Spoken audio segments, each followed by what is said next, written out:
You've heard tonight radical Muslims who vow to destroy America, who vow to destroy Israel, who say they're willing to kill themselves just to kill us.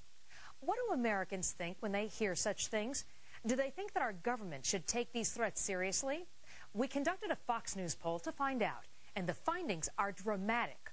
Almost 9 out of 10 of you said, yes, we should take them seriously. As we said before, this program is not about moderate Muslims.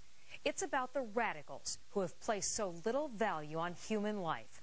How do they get people to think they'll go straight to heaven if they detonate a suicide belt in the name of Allah?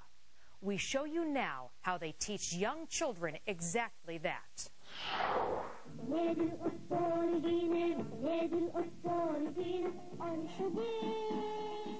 Oh, my sister, sing of my life as a suicide warrior.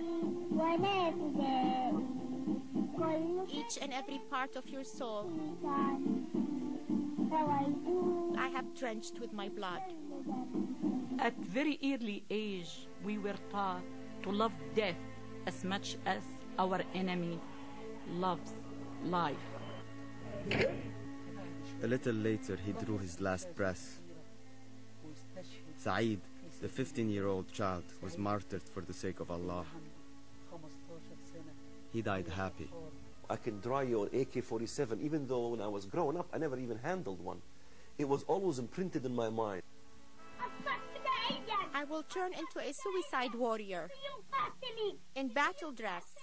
In battle dress. In battle dress. The next generations of jihadists are being formed now. We're talking about kids 5 years old, 6 years old, who have been brainwashed. They hear it in the mosque. They study it at school. They come home and hear it at home when their parents discuss it. Why did you come here? We came to do the death to America thing. Do you believe that there is a majority of Muslims that say that's the way to go? That's a person to look up to? I don't know if I can say majority, but there are substantial numbers in the Muslim community who applaud suicide bombings when they occur in Israel or even against the United States. And the reality is that that is bred into them from their kindergarten days through high school. It's the radical clerics who tell them what the mission is.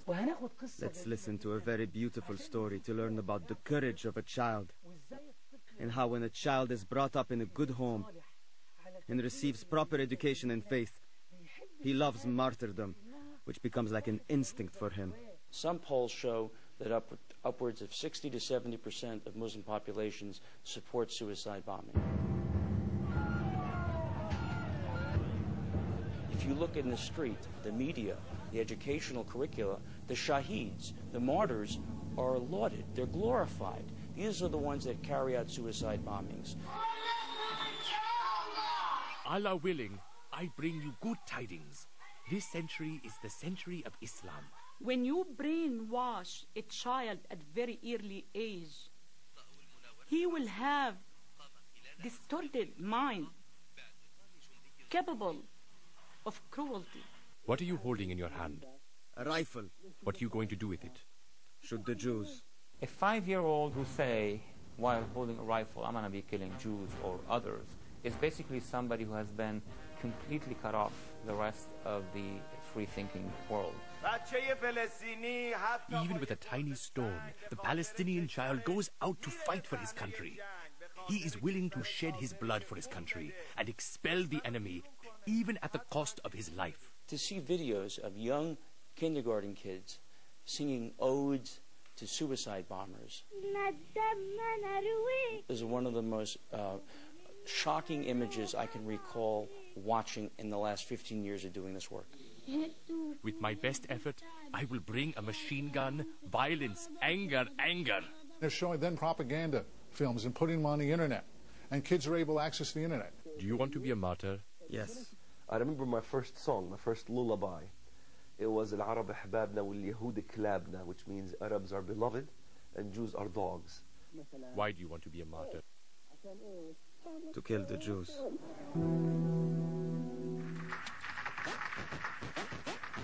Are you frightened by the cartoons that you see shown on Arab TV? I'm frightened by the fact that the cartoons that are so racist against Jews, Christians, and non-Muslims are so prevalent within the Islamic community. Brothers, get ready. They are coming. I place my trust in God.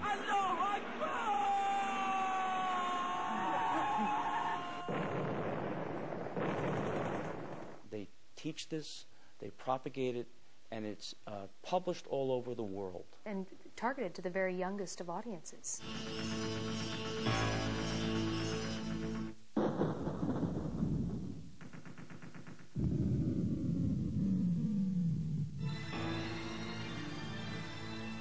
These are the jihad youth, like the Hitler youth. They have been brainwashed by the social system around them. The future jihadists, the future suicide bombers, where are they coming from? We only got and can only account for 5,000 of the 20,000 jihadists that trained in bin Laden's camp. Then you add to that the kids who have been brainwashed in the madrasas, or the students who were brainwashed by the clerics in the mosques in London and Paris and in Germany. And you have a cadre, hundreds, who have now gone to Iraq, who are being trained to be jihadists. By 16, you're ready to go. They are basically like a cannon, like a bullet that will have to go when the signal will come. You're seeking a bomb maker. You're looking for a bomb maker. You end up finding it. We have one card left that we are proud of. It is one of our strongest cards, and even our ace, the Seekers of Martyrdom. The stream of youth volunteering to become martyrs is no accident.